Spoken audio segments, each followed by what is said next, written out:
Hello, I'm Steve Shaw, National Coordinator of Football Officials and Secretary of Rules Editor for the NCAA. And today we're continuing our series of training videos for 2024, and we're going to be focused on game action from Week 13. Now, number one, I want to say congratulations to all those in FCS Division II and Division III that were selected to work in the postseason. That's a huge honor and a big responsibility, so let's give it our all. And for FBS, hard to believe this is our last regular season weekend, but we have to deliver this weekend. We know we have a lot of rivalry games out there, so we're going to have to be great dead ball officials. Be a presence with players, separate them, communicate with them. Let's do a good job of keeping our games under control. That's going to be so important. And what will deliver that is great communications. We have to use our winning words with players, with coaches, and within our crew, and even with our replay officials. Find your winning words, help situations be better, calm them down, and let's get the game going. So with that, happy Thanksgiving to you, and best of luck this week, and let's get on into our video from last week. Our first play this week, the offense is down by 6 points with 52 seconds remaining in the fourth quarter. It's 1st and 10, and they have one timeout remaining. Now, they're going to complete a short pass to the back. He tries to get out of bounds. We get a good call by our line judge. The player was clearly down inbounds, and then the offense is going to call their last timeout. But we also have a defender injured on the play and an offensive player injured on the play as well. And since we also stopped the clock for the injury timeout, we offer the offense, their coach, the opportunity to have their timeout back, and this is appropriate. And because it was an injury to both teams, there's no 10-second runoff here, and the clock will start on the ready for play if the offense does take their timeout back. They did. The crew handled this very well. Good job. Play 2, we're late in the half. The offense snaps with 4 seconds remaining on the clock. They complete a pass to number 3. He gets down to about the 21-yard line where he's tackled, and time expires. But in the action after the play, our line judge throws the flag for an unsportsmanlike conduct foul. Then as teams are headed to the locker room, our referee throws a flag, and then we're going to get a third flag down. All of these flags are going to be on the offensive team for unsportsmanlike conduct. Now, we know that since these fouls are after the end of the half, all by the same team, all 3 penalties will be administered on the second half kickoff. And the team committing the fouls is going to kick off in the second half. So as we administer the penalties, the first is enforced. It takes the ball from the normal kickoff position at the 35 back to the 20. Then the second is enforced half the distance from the 20 to the 10. The third enforced half the distance from the 10 to the 5, which is where we're going to kick off. This is very unusual to kick off from the 5. But had there been a fourth unsportsmanlike conduct foul here, we would have invoked one of the least known rules in our game. And that rule states that no penalty may extend the team's restraining line behind its 5-yard line on a free kick. So if we'd have had that fourth, we know that the penalty would now be enforced, this fourth penalty, from the next succeeding spot after the kickoff. Play 3, the quarterback, he drops back to pass. He's going to spin out to avoid pressure. He's stumbling forward, and he throws the ball downfield a couple of yards. The ball's going to roll near the boundary, but the ruling on the field is going to be an incomplete pass. Now, the crew comes together to quickly discuss, and then we're going to get a marker down from our referee and an excellent announcement. Intentionally grounding. Offense, number 18. The ball be placed at the spot of infraction. Loss of down. 3rd down.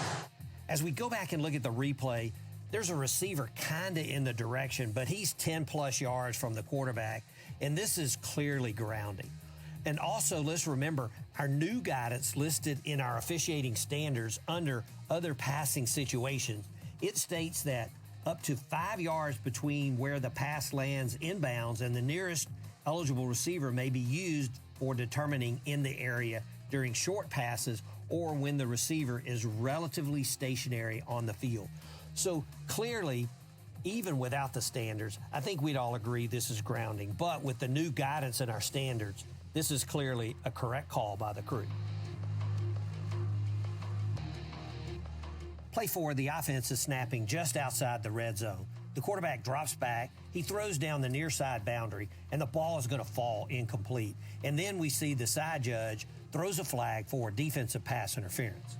Now, the defender maybe didn't like the call, but as we go back and take a look at the ISO replay, we see that there is contact, and from the ground level view, we can see that defender number 4, the right hand is pinning down the left hand of the receiver, and the receiver tries to attempt a one-hand catch with his right hand, but this is clearly a foul as the defender is grabbing and restricting the receiver's arm, and that impedes his opportunity to catch the pass. Excellent call by the side judge here. Play 5, the offense is punting from their own 40. The kicker, he hits a boomer. The receiver is retreating. He catches the ball at about the 3 and is tackled by the kicking team back in the end zone, and they want a safety.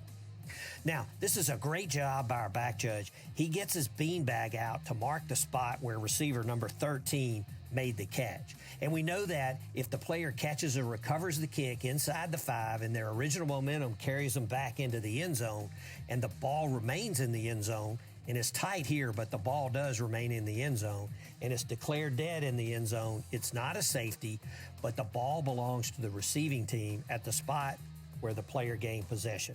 We put the ball back at the 3. That's where the back judge's beanbag is located, and that's the right spot. Good job here.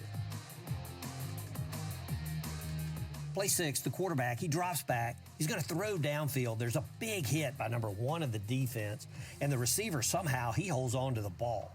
Now, the offense wanted a targeting call here, but as we go back and take a look at the replay, we see that the receiver, number 9, he is defenseless, and there is forcible contact to the head or neck area. But as we look at the action by the defender, there's no indicator of targeting. In fact, we can see from the end zone, there's no launch, the defender's head is up, and really the defender is playing the ball. So even though there is forcible contact here, this is not targeting because there's no attack, no indicator by the defender. It's a big hit, but clearly not targeting. Play 7, the offense has 3rd and 1. The defense is in tight, and the runner, he breaks through the line, and he's going to run unopposed into the end zone. Now, after the touchdown, the runner goes through the end zone, outside the limit lines, and begins to interact with fans there, and then he's going to stop to autograph a football. Autographing a football like this is over the line, and we get a marker down from our back judge for unsportsmanlike conduct. This is a correct call, and through the offseason, with the coordinators and the rules committee, we will have discussions and really work hard to make clear what is over the line for an unsportsmanlike conduct foul. But good judgment here by our back judge to get the marker down. Well done. Our last play this week, the offense is up by 5 points. They've got 4th down with 7 seconds to play in the game, and they really just want to run the clock out on this play. And we see the quarterback, he takes the snap, he moves back, he moves out to the right, and he's going to throw the ball deep. Now the clock, it runs down to 0, and the offense begins to celebrate. The fans begin to rush the field. And the referee, he's trying to hold up play, making an announcement really to no avail to allow replay to confirm that the clock is out. Because we know that if there's time left, and because it was 4th down, the defense would get a play. Now, we know that the clock should continue to run until the pass hits something, someone, or the ground. Now, we see the referee, he's at the replay monitor, and TV gives us a great synced up view where we can see the superimposed clock and the ball. It crosses the boundary, maybe at about 2 seconds, but that's inconsequential. And we see it lands in the stands with clearly 1 second remaining on the clock. So the crew must reset the clock, and we're going to wait for game management to clear the field and get us a safe playing environment so we can play the last play.